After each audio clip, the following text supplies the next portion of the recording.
जीवन में चुनौतियां हर किसी के हिस्से नहीं आती, क्योंकि किस्मत भी किस्मत वालों को ही आजमाती है। नमस्कार, जी हाँ बच्चों, स्वागत है आप सभी का एक बार फिर से आपके अपने ही यूट्यूब चैनल आपकी पाठशाला में। बच्चों, जैसा आप देख रहे हैं, इस वीडियो में हम बात करेंगे अंग्रेजी का।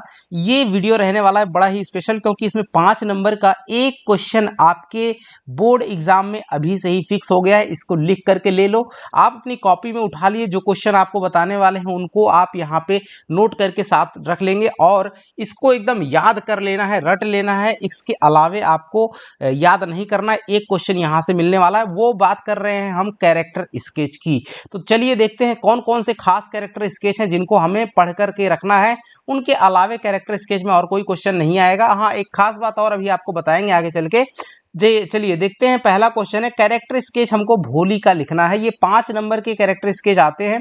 हाँ देखना ये है कि जैसे आपका कोई कैरेक्टर स्केच आ गया, एक तो 5 नंबर का वो फिक्स ही है, लेकिन कभी 2 नंबर 3 नंबर में क्वेश्चन दूसरे भी बन जाते हैं, जिसमें से इनमें से ही किसी एक के बारे में अगर कोई क्वेश्चन पूछ रहा है तो आप इसी में से आसानी से उसका भी आंसर कर सकते हो। चलिए बात करते हैं कैरेक्टर स्केच भोली का। एक्चुअली कैरेक्टर स्केच क्या है? उस कैरेक्टर यानी उस चरित्र का चित्रण करना है, यानी उस चरित्र के बारे में, उस स्टोरी में क्या कहा गया है उसको आपको लिखना है। तो समझना है कि भोली एक्चुअली है क्या, वो कैरेक्टर जिसके बारे में आपको यहाँ पे लिखना है। तो यहाँ लिखेंगे, Bholi was the 4th daughter of Numberdar Ramlal. Ramlal की जो है चौथी बेटी थी। भोली जो है नंबरदार रामलाल की चौथी बेटी थी। यहाँ पे मैंने इसका हिंदी ट्रांसलेशन भी लगा दिया है बच्चों। इससे क्या होगा, इससे आपको कई सारे फायदे एक साथ होंगे। पहली बात तो कैरेक्टर स्केच आपको तैयार होगा, साथ ही साथ जो बच्चे ट्रांसलेशन में कमजोर हैं उनका ट्रांसलेशन बन जाएगा, उनको आसानी से चीजों को समझने में मदद मिलेगी। यहाँ पे उसका हिंदी भी अनुवाद भी लिखा हुआ है। अगला देखिए, she had fallen off the cot when was a baby. Right, बचपन में ही वह चारपाई से गिर गई थी। Right, perhaps it had damage some part of her brain. शायद इसी से उसके दिमाग का कोई हिस्सा जो है वो क्षतिग्रस्त हो गया था, डियर। राइट, आगे फिर कहता है, then she had smallpox, और फिर उसे चेचक हो गया था। हर body was disfigured by pock marks. Right, तो क्या हुआ, उसका शरीर जो दाग है उसके कारण से विकृत हो गया, यानी कि बदल गया था। Bholi used to stammer. She was not wise and not beautiful, but her education is brought a change in her personality. तो देखिए, भोली हकलाती थी, वह ना तो समझदार थी और ना ही सुंदर, लेकिन शिक्षा ने उसके व्यक्तित्व को में बदलाव ला दिया। राइट, आगे देखेंगे, एज सी ग्रीव अप, जैसे जैसे वो बड़ी होने लगी, जैसे जैसे वो बड़ी हुई, सी स्टॉप्ड स्टैमिंग। स्टैमिंग का मतलब होता है, स्टेमिंग का मतलब होता है डियर, यहाँ पे देखिए यहाँ लिखा हुआ है, स्टेमिंग का मतलब होना है हकलाना। Right, she now knew what was good and what was bad. अब वो जानने लगी थी कि देखिए उसका हकलाना बंद हो गया, अब वह अच्छे और बुरे के बारे में जानती थी। Her father Ramlal accepted the marriage proposal of December.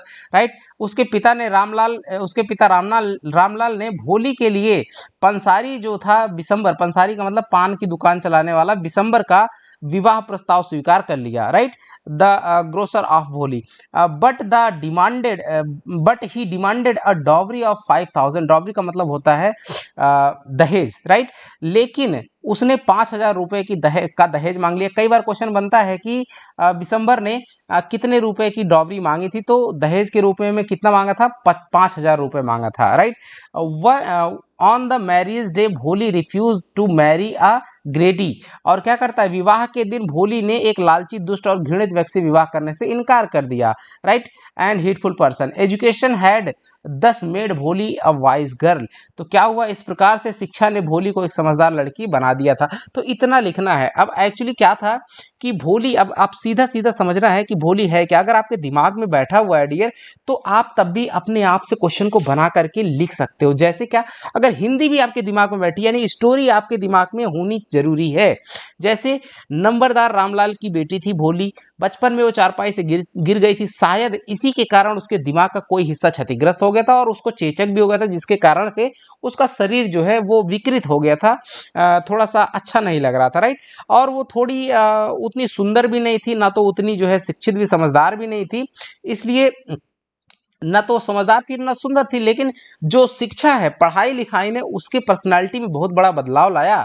जैसे जैसे वो बड़ी हुई उसने हकलाना बंद कर दिया और वो अच्छे बुरे के बारे में जानने लगी थी। और उसके माता पिता जो है, उसके जो पिताजी थे रामलाल, उसने एक पंसारी जो दुकानदार था बिशंबर नाम का, उसके साथ में विवाह का प्रस्ताव स्वीकार कर लिया। और फाइनली विवाह के दिन भोली क्या करती है कि जो उसने 5,000 का दहेज मांगा था, किसने, बिशंबर ने, तो विवाह के दिन भोली जो है उस लालची, दुष्ट और घृणित व्यक्ति से विवाह करने से इनकार कर देती है।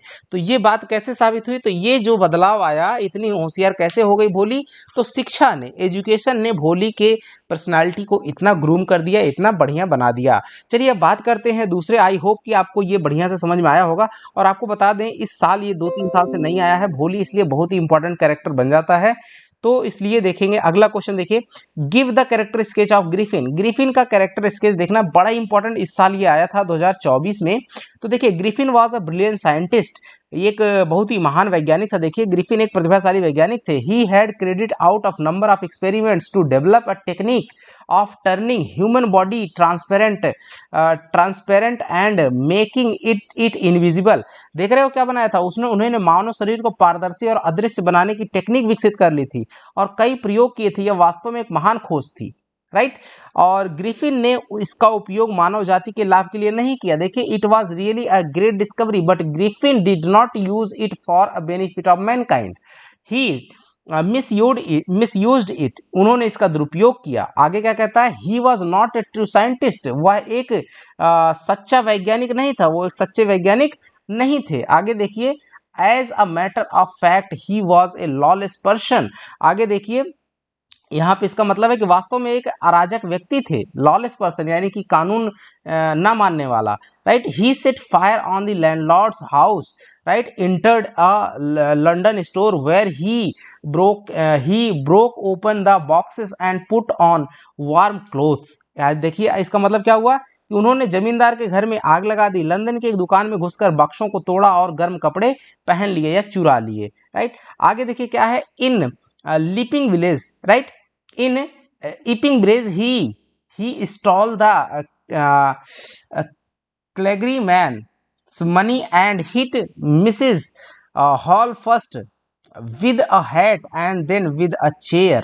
आगे देखिए, इसका मतलब हुआ कि ईपिंग गांव में उन्होंने पादरी के पैसे चुराए और श्रीमती हॉल को पहले टोपी से और फिर कुर्सी से मारा, राइट। आगे फिर कहता है, he hit the policeman and the people who tried to help the policeman, right. फिर उन्होंने क्या किया, उन्होंने पुलिसकर्मियों और उन लोगों पर भी हमला किया जिन्होंने पुलिसकर्मियों को मदद करने की कोशिश की। तो देखो एक्चुअली क्या है, ग्रिफिन के बारे में काफी कई बार ये क्वेश्चन आया हुआ है, इस बार भी आया था, लेकिन इस बार आपकी बार चांस कम बनता है, लेकिन फिर भी याद रखना है क्योंकि अदर क्वेश्चन इससे बन सकते हैं। कुछ एकदम हाईलाइटेड टॉपिक है जिनमें ग्रिफिन का जो क्वेश्चन है वो आता है। ग्रिफिन एक साइंटिस्ट थे, लेकिन वो एक्चुअली लॉलेस पर्सन थे, यानी कि वो कानून को नहीं मानते थे।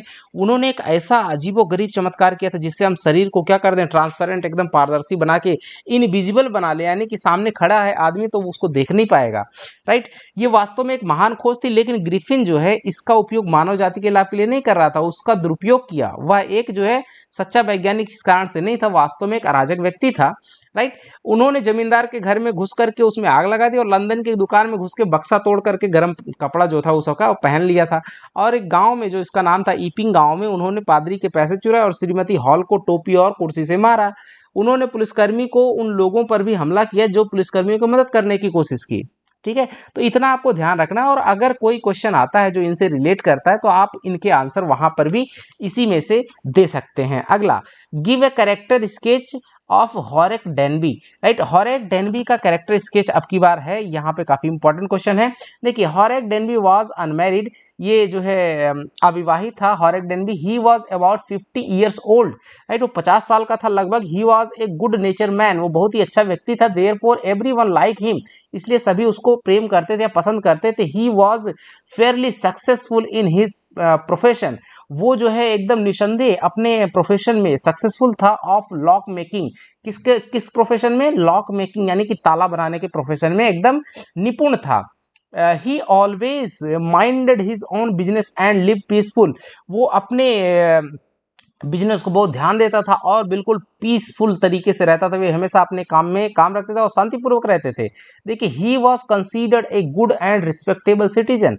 वे एक अच्छे सम्मानित नागरिक माने जाते थे। However he was not completely honest, जबकि हालांकि वो पूरी तरह से ईमानदार नहीं थे। He had a keen fondness of rare and expensive books, right. उन्हें दुर्लभ और महंगी किताबों का गहरा शौक था। ही needed a great deal of money to buy his desired books, right। अपनी पसंदीदा किताब खरीदने के लिए उन्हें काफी पैसों की जरूरत थी।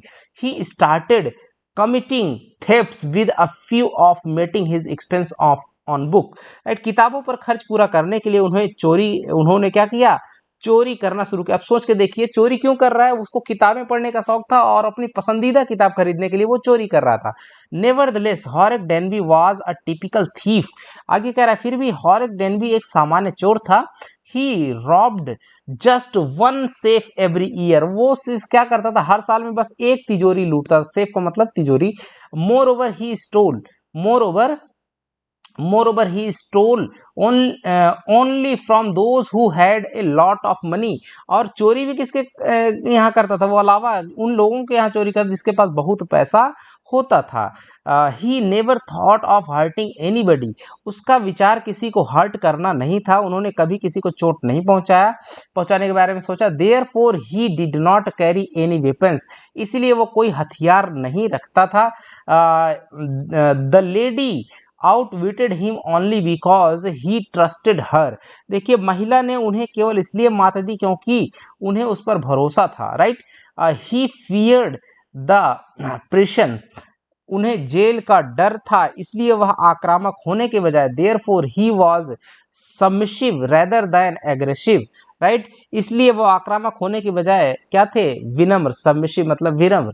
He was always successful at robbery except on 2 occasions, right। दो मौकों को छोड़कर वो हमेशा डकैती में क्या रहे, सफल रहे। कौन, हॉरेक डेनबी। क्या करते थे, ताला बनाने का काम करते थे। ताला बनाने में उनको जो है महारत हासिल थी। और हॉरेक डेनबी अविवाहित थे, उनकी आयु लगभग 50 साल की थी। वो नेकदिल इंसान थे, इसलिए सब उनको पसंद करते थे। ताला बनाने में उनको काफ़ी जो है अपने पेशे से वो बहुत प्रेम भी करते थे, लेकिन उन्हें किताबें पढ़ने का बहुत शौक था। इसलिए उनको जो सबसे पसंदीदा किताब थी उसके लिए वो बड़ी महंगी थी। उनको उसको खरीदने के लिए ज़्यादा पैसों की जरूरत थी, इसलिए वो चोरी करना शुरू कर दिए, राइट। और चोरी भी करने में उनकी कुछ खासियत थी, क्या, कि वो साल भर में सिर्फ एक रॉबरी करते थे। और वो रॉबरी भी बड़ी स्पेशल रहती थी क्योंकि वो उन्हीं के घर में चोरी करते थे जिसके पास खूब सारा पैसा रहता था, राइट। और उन्होंने कभी किसी को चोट पहुंचाने के बारे में कभी सोचा नहीं, राइट। इसलिए वो कोई हथियार वगैरह लेकर के नहीं चलते थे। एक महिला ने उनको मात दे दी, क्यों, क्योंकि वो उस पर ट्रस्ट करने लगे थे। उन्हें जेल का डर रहता था, इसलिए वो आक्रामक होने के बजाय क्या रहते थे, सॉफ्ट रहते थे, विनम्र रहते थे। दो मौकों को छोड़ करके वो हमेशा अपनी जो रॉबरी है यानी डकैती है उसमें सक्सेसफुल रहे भी थे। कौन, हॉरेक डेनबी। चलिए बात करते हैं अगले कैरेक्टर की, जो है मटिल्डा। मटिल्डा एक यूनिक कैरेक्टर है अच्छा खासा। देखिए, Matilda was a pretty and young lady. एक महिला है जिसका नाम है मटिल्डा, जो कि एकदम सुंदर यंग लेडी है। देखिए, मटिल्डा एक सुंदर और युवा महिला थी। She was born in the family of clerks, right. वह क्लर्कों के परिवार में पैदा हुई थी। She had neither dowry nor hopes. उसके पास ना तो दहेज था और ना ही कोई उम्मीद, right. She always wanted to live a rich life. वह हमेशा एक समृद्ध जीवन जीना चाहती थी, right. She believed in show off, right. वह दिखावे में विश्वास करती थी, राइट। शो ऑफ का मतलब दिखावा करना। She had no means of becoming known, right. उसके पास प्रसिद्ध होने का कोई साधन नहीं था।